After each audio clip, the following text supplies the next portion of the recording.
साथियों, उत्कर्ष क्लासेस के official platform पर मैं विवेक अग्रवाल आप सभी का स्वागत कर रहा हूं और इस छोटे से सेशन में मैं बहुत ज़्यादा इंपॉर्टेंट कीवर्ड्स पे आपसे चर्चा करने जा रहा हूं। सबसे इंपॉर्टेंट, जैसा कि आप देख सकते हैं, वो है टाइम मैनेजमेंट। मैक्सिमम विद्यार्थियों की समस्या है कि सर पूरा दिन निकल जाता है, पूरे दिन में पता नहीं चलता कि हमने क्या पढ़ा क्या नहीं पढ़ा। एफिशिएंसी नहीं आ रही है, उनको कॉन्फिडेंस ही नहीं आ रहा है, उनकी दिशा का उनको पता ही नहीं लग रहा है। तो इस सेशन में सबसे ज़रूरी बातों पर चर्चा होने जा रही है। अच्छे अच्छे पढ़ने वाले बच्चों का सिलेक्शन नहीं हो पा रहा है जस्ट बिकॉज उनका टाइम मैनेजमेंट अच्छा नहीं है। तो साथियों, क्या ऐसी चीज़ें हैं, क्या इंप्रूवमेंट्स हम कर सकते हैं, उसको देखने के लिए इस छोटे से वीडियो को लास्ट तक देखिए। बहुत बहुत बेनिफिट होगा। मैं खुद परीक्षाओं में सिलेक्टेड हूं और लगभग 7 साल से पढ़ा रहा हूं और हज़ारों विद्यार्थियों के साथ पढ़ने पढ़ाने की इस प्रोसेस में मैंने जिन चीज़ों को स्टूडेंट्स पे अप्लाई करके देखा है वो सारे मैजिकल तरीके आपसे मैं डिस्कस करने जा रहा हूँ। साथियों देखिए, मेन जो समस्याएं हैं बच्चों की वो मैंने यहाँ पे एड्रेस करने की कोशिश की है। जैसे कि सर सब्जेक्ट्स हमारे साथ बहुत सारे हैं, जैसे कि एक हिस्ट्री, जैसे जीएस में हिस्ट्री हो जाएगा, ज्योग्राफी हो जाएगा, पॉलिटी हो जाएगा, उधर मैथ्स हो जाएगा, उधर रीजनिंग हो जाएगा, उधर इंग्लिश। ऐसे ही आपके साइंस में फिजिक्स, केमिस्ट्री, बायो। तो ये एग्जाम टू एग्जाम आपके सब्जेक्ट्स बहुत सारे हो सकते हैं। हर सब्जेक्ट का सिलेबस बहुत बड़ा है। दूसरी बात दोस्तों, एग्जाम का नेचर कैसा है आपको ये देखना पड़ता है। जैसे अगर मैं बात करूं आपसे कि कई एग्जाम्स का नेचर ऑब्जेक्टिव होता है, जैसे कि एसएससी हो सकता है, रेलवे हो सकता है, एमपी पुलिस हो सकता है, आबकारी आरक्षक हो सकता है, कांस्टेबल की परीक्षा हो सकती है, सब इंस्पेक्टर की। जैसे कि स्टेट सिविल सर्विसेज या यूपीएससी की बात करूं तो वो एक सब्जेक्टिव परीक्षा है।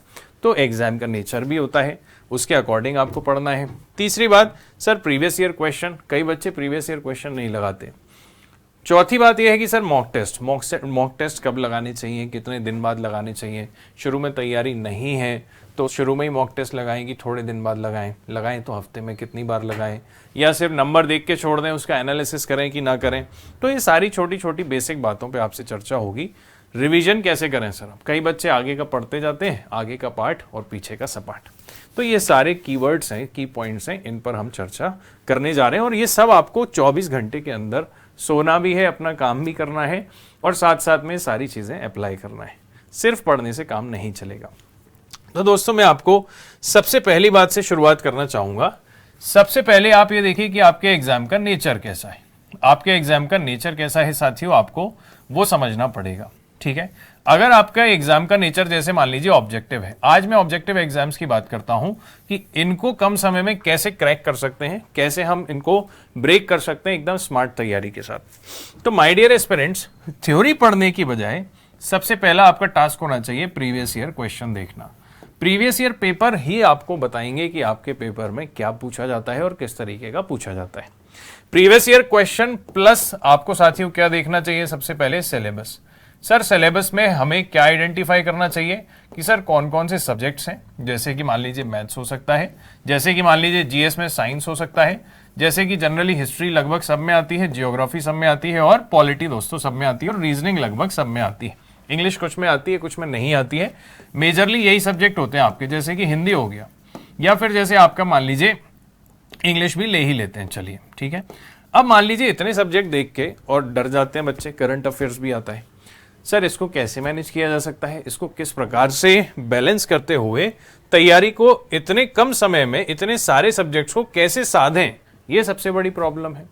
तो आपने सबसे पहले सिलेबस पीवाईक्यू के आधार पे आपने सिलेबस देखते हुए सब्जेक्ट्स को आइडेंटिफाई कर लीजिए। 4 सब्जेक्ट, 5 सब्जेक्ट, 8 सब्जेक्ट, 10 सब्जेक्ट, ये आपका आइडेंटिफाई हो गया। मान लीजिए आपके एग्जाम का नेचर है ऑब्जेक्टिव। अब दोस्तों आपको यह देखना पड़ेगा कि आपको अपनी 2 चीजें डिसाइड करनी पड़ती हैं। एक स्मार्ट एस्पिरेंट जब तैयारी शुरू करेगा तो वो अपनी स्ट्रेंथ देखेगा मेरे भाई और वीकनेस देखेगा कि मेरे स्ट्रॉन्ग सब्जेक्ट्स क्या हैं और मेरे वीक सब्जेक्ट्स क्या हो सकते हैं। अब जैसे मान लीजिए कई बच्चों का, जैसे मान लीजिए जनरली मैं जैसे मैथ्स पढ़ाता हूं और मैंने देखा है कि शुरुआत में हमारे मैक्सिमम बच्चों का मैथ्स वीक होता है, हालांकि बाद में उनकी मास्टरी हो जाती है, वो अलग बात है।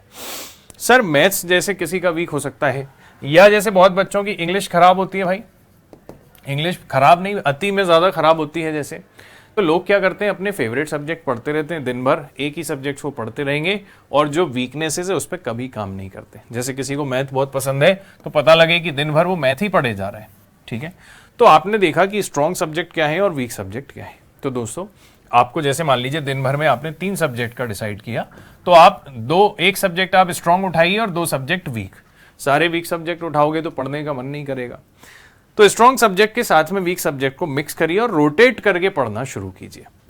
कैसे पढ़ें सर? जैसे कि मेरे डियर स्टूडेंट्स, आपको क्या करना पड़ता है, कुछ चीजें जो डेली पढ़नी पड़ती हैं, जैसे कि मैथ्स में आपने जीवन में कभी नहीं पढ़ा तो आप 10 क्वेश्चन से शुरू कीजिए।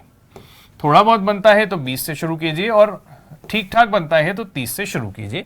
शुरुआत में इसके आगे मत जाइए, नहीं तो दिन भर मैथ ही पढ़ते रह जाओगे। ठीक है, इतना बहुत है। दूसरी बात, जैसे मान लीजिए आप इंग्लिश की, आपके पेपर में इंग्लिश है, तो आप इंग्लिश में से सर वोकैब जैसे सबसे इंपॉर्टेंट पोर्शन कवर करता है, बच्चे इग्नोर करते हैं, तो आपको क्या करना है साथियों, 10 वोकैब डेली पढ़नी है। जैसे ईडियम्स की बात करूं तो 10 ईडियम्स माय डियर एस्पिरेंट्स आपको डेली पढ़नी है, क्योंकि एक दिन में कोई 50 वोकैब याद करेगा तो दिन भर वोकैब पढ़ता रह जाएगा, पर 10 वोकैब याद करना बहुत आसान है। तो आप 10 वोकैब, 10 ईडियम, ऐसे काम आप करते चलिए। और ऐसे काम करते करते जैसे मंडे को आपने 10-10 याद किया, तो ट्यूसडे को पुराने 10 और नए 10, सर वेडनेसडे को पुराने 20 और नए 10, ऐसे आप सैटरडे तक याद करेंगे तो आपके 6 दिन में 60 वोकैब और 60 ईडियम्स तैयार हो जाएंगे और आपको पता भी नहीं लगेगा। 5-5, 10-10 मिनट का समय लगेगा आपका केवल। सही है, तो एक हफ्ते में आप 60 तक जाइए, संडे को पूरा रिवाइज कीजिए और सोमवार से फिर नए सिरे से वापस से पढ़ना शुरू कीजिए 10 वोकैब। तो ये काम आपका एक दिन में नहीं हो सकता, इसलिए आपको ये डेली करना है। दूसरी बात दोस्तों, कई बच्चे ग्रामर के रूल रटते रहते हैं, ग्रामर के रूल ही याद करते रहते हैं दिन भर। लेकिन अगर साथियों आप रिवर्स प्रोसेस करोगे, जैसे आपसे मैं कहूं एरर सीखना है तो आप रोज 20 एरर लगाओ, 20 एरर्स डेली, और उसका एक्सप्लेनेशन देखो कि इसका क्या एक्सप्लेनेशन हो सकता है। तो जितनी एरर लगाते जाओगे उतने रूल आपके दिमाग में सेट होते जाएंगे, आपकी प्रैक्टिस होती जाएगी, आपकी मास्टरी हो जाएगी सब्जेक्ट में। तो आपने ब्रेक किया। अब जैसे साथियों अगर मान लीजिए आपके एग्जाम में आती है रीजनिंग, रीजनिंग पे थोड़ी सी बात करूंगा। सर दिन भर रीजनिंग पढ़ें क्या? बिल्कुल पीएचडी करने की जरूरत नहीं है। आपको 10 से 15 क्वेश्चन, सर कुछ टॉपिक्स होते हैं जहां से बच्चों को दिक्कत आती है, जैसे कि कोडिंग डिकोडिंग हो सकता है कोडिंग डिकोडिंग के सवाल कई बार पेपर में नहीं बनते हैं, कई बार लुप्त संख्या के सवाल, मिसिंग नंबर के क्वेश्चन विद्यार्थियों से नहीं बनते हैं।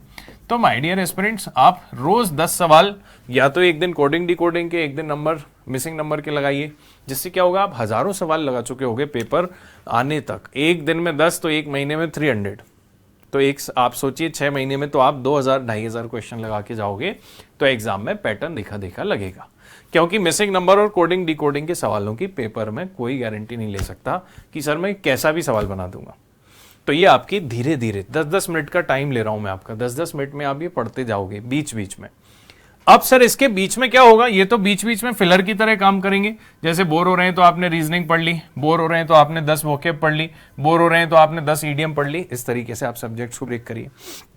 सर अब मेन सब्जेक्ट्स का क्या, जैसे मान लीजिए हिस्ट्री हो गया, सर ज्योग्राफी हो गया, या मेरे भाई पॉलिटी हो गया, इन सब्जेक्ट्स का क्या करें सर, या जीएस का कोई भी सब्जेक्ट हो गया, सर साइंस हो गया। तो माय डियर एस्पिरेंट्स, आपको क्या करना है, आपको शॉर्ट नोट्स बनाने की कोशिश करनी है। ठीक है, शॉर्ट नोट्स। अब ये शॉर्ट नोट्स क्या होते हैं सर? शॉर्ट नोट्स मान लीजिए, जैसे मान लीजिए मैं आपसे बात करूं कि संविधान की प्रस्तावना आपने लिया, संविधान की प्रस्तावना प्रीएम्बल लिया। साथियों अगर आपने मान लीजिए लेटर से प्रस्तावना लिया, प्रीएम्बल लिया, तो प्रीएम्बल के जो मेन की पॉइंट्स हैं वो आप एक पेज पे लिख डालो। बस कोशिश करो कि एक पेज में कोई भी टॉपिक आपका सिमट जाए। ओनली कितने पेज में? एक पेज में। और बहुत ही जरूरत पड़ रही है तो हाईजेस्ट 2 पेज तक जाना चाहिए। तो क्या होगा, जब आप रिवीजन करोगे तो इस एक पेज को उठाओ, फट से रिवाइज करिए और आगे बढ़िए। लेकिन बच्चे क्या गलती करते हैं, दिन भर थ्योरी पढ़ते हैं। साथियों आपको इसमें ऑब्जेक्टिव लगाने हैं, ऑब्जेक्टिव लगाइए। आप डेली 50 क्वेश्चन लगाइए, आप जो भी सब्जेक्ट पढ़ रहे हैं उसके 50 क्वेश्चन लगाने में 20 मिनट 25 मिनट से ज्यादा नहीं लगता है। तो ऑब्जेक्टिव से क्या होगा, जो आपके 2 ऑप्शन में आपको कंफ्यूजन होता है वो आपका कंफ्यूजन धीरे धीरे दूर हो जाएगा। आपको ये समझना पड़ेगा कि आपका एग्जाम ऑब्जेक्टिव नेचर का है, तो आपको ऑब्जेक्टिव की ही प्रैक्टिस करनी है। जो नए फैक्ट्स हैं वो आपको ऑब्जेक्टिव में मिलते रहेंगे। सही है, समझ रहे हो मेरी बात को?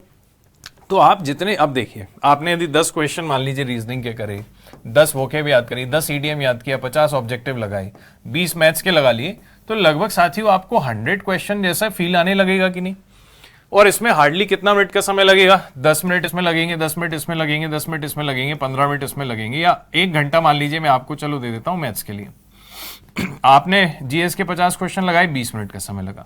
अभी भी आपने हाईएस्ट 2 घंटे पढ़ाई की है, सिर्फ 2 घंटे, और 2 घंटे में इतना सारा कवर कर सकते हो। 20 एरर लगाइए, 20 मिनट लगेंगे, 2.25 घंटे हो गए। तो आपको ऐसे सब्जेक्ट्स को लेके चलना है, 1-2 मेजर सब्जेक्ट, 1-2 आपके कठिन सब्जेक्ट, ऐसे। और अब आती है सबसे इंपॉर्टेंट बात, आपको साथियों रिवीजन करना है। आपके पास जितना भी टाइम है उसको 2 पार्ट्स में ब्रेक करिए। शुरू में तो रिवीजन के लिए ज्यादा नहीं होता है क्योंकि सिलेबस कम होता है, पर अगर आप बीच में है तैयारी के तो 70% माय डियर एस्पिरेंट्स पढ़िए नया, और 30% टाइम में आप क्या करिए, रिवाइज करिए। यह सबसे जरूरी है। जो बच्चा रिवीजन नहीं करेगा, एग्जाम के और उसके बीच की दूरियां कम नहीं हो सकती, ध्यान रखिएगा। तो इसलिए आपको रिवीजन जरूरी है। आप 5 घंटे पढ़ रहे हैं तो 3.5 घंटे आप नया पढ़िए, आप 1.5 घंटे रिवीजन करिए अपने टाइम के अकॉर्डिंग, बट 30% टाइम आपको रिवीजन में देना ही है। और सबसे लास्ट में साथियों इंपॉर्टेंट बात आती है मॉक की। जरूरी नहीं है कि आपका सिलेबस पूरा हो तभी मॉक लगाइए। जैसे मान लीजिए आपके गणित के 5 टॉपिक हो गए, किसी और सब्जेक्ट के 4 टॉपिक हो गए, तो आप मॉक टेस्ट में बस ये देखिए कि जो आपने पढ़ा है जिस टॉपिक से, जैसे आपने कोशिका पढ़ी है तो आपसे पेपर में कोशिका का सवाल बना कि नहीं बना। इससे आप टाइम का प्रेशर झेलना सीखोगे, क्वेश्चन स्किप करना सीखोगे। क्वेश्चन स्किप कैसे करते हैं वो उस पर मैं अलग से वीडियो लाऊंगा, और ये सारी चीज़ों पे एक एक करके डिटेल में बताऊंगा कि रिवीजन कैसे करते हैं, नोट्स कैसे बनाते हैं। ये सब हम धीरे धीरे डिस्कस करेंगे स्टेप बाय स्टेप, क्योंकि मैंने खुद इन चीज़ों को अप्लाई किया है साथियों, और बहुत डिफरेंस क्रिएट हो जाता है एक पढ़ने वाले एस्पिरेंट में। वही पढ़ाई वो कर रहा है, वही आप कर रहे हैं, बट आपके तरीके थोड़े स्मार्ट हैं। आप अच्छे अच्छे पढ़ने वालों को बीट कर दोगे, 6 महीने में आप वो रिजल्ट दे दोगे जो लोग 2-2 साल में नहीं समझ पाते, ये मतलब है। तो आपके पास एक एक पन्ने के नोट्स बनते चले जाएंगे, आप सारे सब्जेक्ट्स लगाओगे, ऑब्जेक्टिव्स लगाओगे, तो आपका कॉन्फिडेंस बढ़ेगा। आपका कॉन्फिडेंस बढ़ेगा तो और पढ़ने का मन करेगा। आपको ऐसा नहीं लगेगा कि दिन भर सर मैंने एक ही सब्जेक्ट पढ़ा और आउटपुट कुछ भी नहीं निकला। समझ रहे हो? तो इस तरीके से आप तैयारी करिए, इस तरीके से आप तैयारी करिए। मॉक टेस्ट में जो पढ़ा है उसमें से देखिए कितना बन रहा है, कोई कमी रह जाती है तो उसको देखिए। कुछ सिली मिस्टेक्स हो जाती हैं वो आपको मॉक टेस्ट से पता लगेंगी। कई बार सवाल छोड़ने का मन नहीं करता, स्किपिंग आप सीखोगे मॉक टेस्ट से। तो ये सारी चीज़ों को अगर आप अप्लाई करते हो तो आपका टाइम का, समय का बेटर यूटिलाइजेशन हो सकता है। दूसरी बात, सिंगल सिटिंग कभी मत मारिए। ऐसा नहीं कि सर एक बार बैठूंगा और बस सामाजिक बुराई की तरह खत्म करके ही उठूंगा। नहीं भाई, सिंगल सिटिंग मत मारो आप। सिंगल सिटिंग की जगह आप स्प्लिट कीजिए। जैसे आपने 45 मिनट पढ़ा या 1 घंटे पढ़ा, फिर आप छोटा सा ब्रेक लीजिए, ठीक है। फिर आपने 1 घंटे पढ़ा या 40-45 मिनट पढ़ा, फिर आप ब्रेक लीजिए। ऐसे ब्रेक ले लेके पढ़ोगे तो आपकी इफिशियंसी ज्यादा रहेगी। सब्जेक्ट रोटेट पढ़ के चलोगे तो आपको पढ़ने का मन करेगा। सिर्फ वीक सब्जेक्ट की तरफ जाओगे तो मन नहीं करेगा, सिर्फ स्ट्रॉन्ग की तरफ जाओगे तो सीखोगे नहीं। दोनों का सामंजस्य बनाइए, और इन सारी टिप्स को अपने दिमाग में, अपने जीवन में, अपनी तैयारी में उतार के देखिए दोस्तों, आपको डेफिनेटली लाभ होगा। और कोई आपकी पर्टिकुलर समस्या हो तो आप मुझे कमेंट करके बताइए कि सर हमें ये वाली पर्टिकुलर दिक्कत आ रही है। मैं आपको कुछ मैथ्स की भी जानकारी दूंगा कि मैथ्स को कैसे पढ़ा जाता है बेहतरीन तरीके से, सिली मिस्टेक्स कैसे कम की जाती हैं, कम समय में स्पीड कैसे बढ़ाई जाती है, एक्यूरेसी कैसे ठीक की जाती है। ठीक है, तो ये सब बातों पे भी चर्चा होगी दोस्तों। साथ ही साथ बताना चाहूँगा, क्योंकि अभी लगातार बहुत सारी परीक्षाओं के बारे में बात हो रही है और विद्यार्थी पूछते भी रहते हैं, तो इस समय एक बहुत विशेष ऑफर भी चल रहा है, पढ़ाई का महा ऑफर जो चल रहा है 29 अप्रैल से 3 मई तक। मध्य प्रदेश के जितनी भी जैसे परीक्षाएं हैं, वो जैसे कि सब इंस्पेक्टर की परीक्षा हो सकती है, उसमें live from studio, live from classroom programmes, या फिर आबकारी आरक्षक की परीक्षा हो सकती है, या मध्य प्रदेश कांस्टेबल, इन सभी बैचेस पर आपको फ्लैट 25% का डिस्काउंट इस समय चल रहा है। आप चाहें तो coupon code MP25 Madhya Pradesh MP25 use करके आप MPSI के गर्व बैच पर, सब इंस्पेक्टर के मेंस के बैच पर, कंप्लीट बैच पर, उसके अलावा मेरे साथी, उसके अलावा आप यहां पर इसके अलावा दूसरे और कोर्सेज हैं जैसे MP कांस्टेबल जो हमारा 12 मई से शुरू होने जा रहा है, उस पर भी लाइव फ्रॉम स्टूडियो बैच है ये। इसकी भी ऑफर प्राइस इस समय बहुत ही कम है, और इस पर आप कूपन कोड यूज करिएगा 25 MP25, तो आपको उस पर विशेष डिस्काउंट मिल जाएगा। प्लस साथ में एक और, जैसे कई एक्साइज कांस्टेबल के एस्पिरेंट्स हैं, यदि आप तैयारी करना चाहते हैं, जुड़ना चाहते हैं, तो इसको भी आप बहुत एक नॉमिनल प्राइस पे अफोर्ड कर सकते हैं। ठीक है भाई, तो यहां पर आपको देखना रहेगा, कूपन कोड यूज करना मत भूलिएगा MP25। साथियों, आज के सेशन में इतना ही, मिलेंगे आपसे अगले सेशन में, तब तक के लिए थैंक यू वेरी मच। आप सभी का दिन शुभ रहे।